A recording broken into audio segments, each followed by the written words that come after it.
I'm not even kidding you guys. I went to film this like 3 times. Every time I went to film it, I hit the record button and it did not record. I'm praying it records this time, but I have a feeling it has to do with this story I'm about to tell you. For today's video, I'm going to talk about the black-eyed children. So if you want to hear about it and maybe have some weird things happen to you because you're listening to this video, first of all, I'm very, very sorry. Secondly, don't forget to subscribe. But seriously though, ever since I've been researching this today, it's been a day where things just aren't going my way, and I blame it on them. Basically, since the first time I've ever heard about this, it's really terrified me. I'm not even gonna lie. It's scary. So I'm just gonna jump right into it. So the black-eyed children, basically people have started seeing them, you know, in the 80s, probably well before that. So basically what the black-eyed children are paranormal creatures that appear to look like children, except for they have big black soulless eyes. They like to appear at your door, at your residential home. They like to go hitchhiking. They like to try to get into your car. They try to get into your house. They're seen walking down the road at nighttime, hoping, you know, that somebody pulls over and asks them to get in. So basically, they can't come into your home. They can't come into your car. They can't come in your doorway unless you say it's okay. And if you do say it's okay, I've warned you, it's not going to end good. Every person that says that they have seen or encountered a black-eyed child, they have said that they have felt this like awful dread, this gut-wrenching feeling that they knew something was wrong, but they almost feel like kind of hypnotized to almost want to say yes, even though that they know they shouldn't. So these stories began circulating back in the 80s, but they became more prominent in about 1996 when a reporter actually wrote about how he had 2 experiences with these black-eyed children. A lot of the times too, their outfit seems really outdated. They look like they're from like the 1900s or the 1920s. A lot of times too, they'll look really, really pale, really, really skinny. It's been said too that they'll have like talon-like fingers and hands.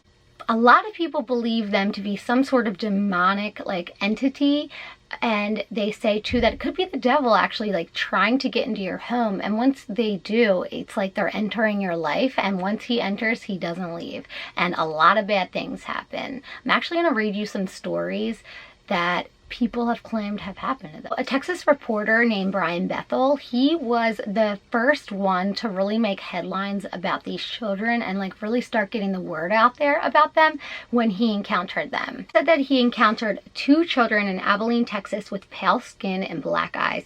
In 2012, Bethel retold his story on the TV show Monsters and Mysteries in America. He then wrote an article for the Abilene Reporter News where he described his experience again. One of his stories goes like this. In the snowy town within the middle of nowhere, Vermont, an elderly couple heard the sound of 3 loud knocks on their door. They opened the door and they saw 2 children, a boy and a girl. Parents will be here soon. May we come in? The children did not make eye contact and just stood there in the doorway. The elderly couple were hesitant, but after a while, they let the boy and the girl inside. The kids settled onto the couch while the wife made some hot cocoa and the husband asked them questions that went unanswered. The wife returned and noticed that her cat was scared and angry with the children. May we please use the restroom? And they say that animals have almost like a 6th sense and can see things that we can't. So that just right there, a little kind of makes my hair stick up, not gonna lie. The wife looked at the kids and she finally saw them. The children's eyes were as black as a starless universe. She directed them to the bathroom and returned to her husband, who was covering his face with his hands. Did you see their eyes? The husband then showed her his hand full of blood from a nosebleed. Wow, that reminds me of like Stranger Things. The power suddenly went out and the house turned as black as the kids' eyes. The wife headed to the restroom and was confronted by the voice of the kids at the end of the hall uttering, "Our parents are here." And that makes me wonder, could it be like something like the devil that's actually here since they let them in? Men were very tall and slender. The wife waved but did not receive the same friendly gesture. The 2 men and children then drove away together in the car.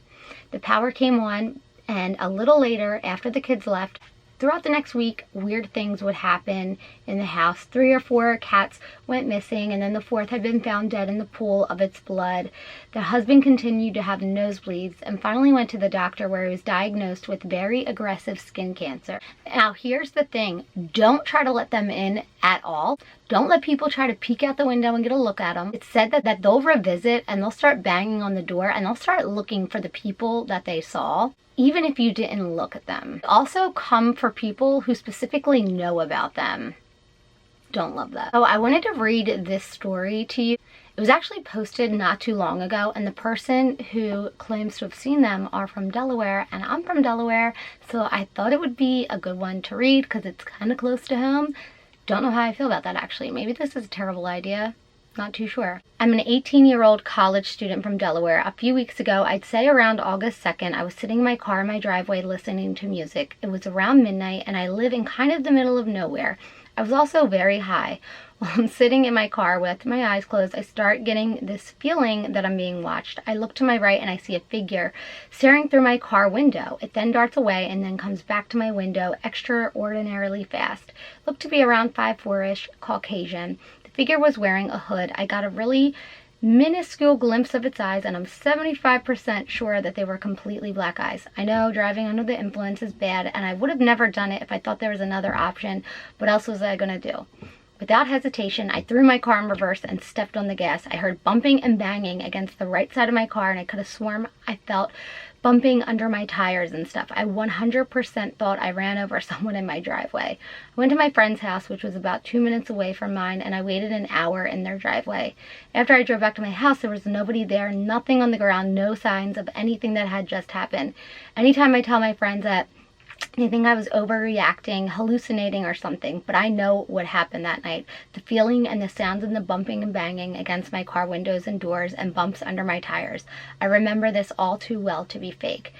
Edit. I never sit alone again in my driveway at all, even during the day, and now I'm terrified to be out there at night. I'm not gonna lie, it really freaks me out. I don't even really like reading the stories, to be honest with you. The pictures of them really kind of make my stomach feel a little bit uneasy, kind of nauseated. Said the reason that they go into children is because people don't want to say no to kids. They want to help kids, and I want to help everybody, but it sucks because, you know, in these types of situations you always look back and think like, should I have helped? But then you want to stay safe at the same time. That's almost kind of how I feel when giving like people that are homeless, that are like standing on the highway, money. I would love to give them all the money in the world, but I know it's probably really stupid of me because they might try to jump in the back of my car and take advantage of a situation of me being naive. This is just another reason to be really safe, guys. Pay attention. Don't let your guard down, even if you're alone at night in your own driveway. And that's terrifying. Let me know what you guys think. I want to hear if you guys believe in these guys or not. I want to hear if you guys think you've ever saw one before. I personally don't want to see any of them ever. I have to get them out of my mind because all I'm going to be thinking of is, oh my gosh, I kept reading about them today. Now they're going to come find me, and I'm really praying that they don't. But I feel good about it. I always have good vibes. I hope you guys liked this video. Don't forget to subscribe, and I'll see you next time. Bye.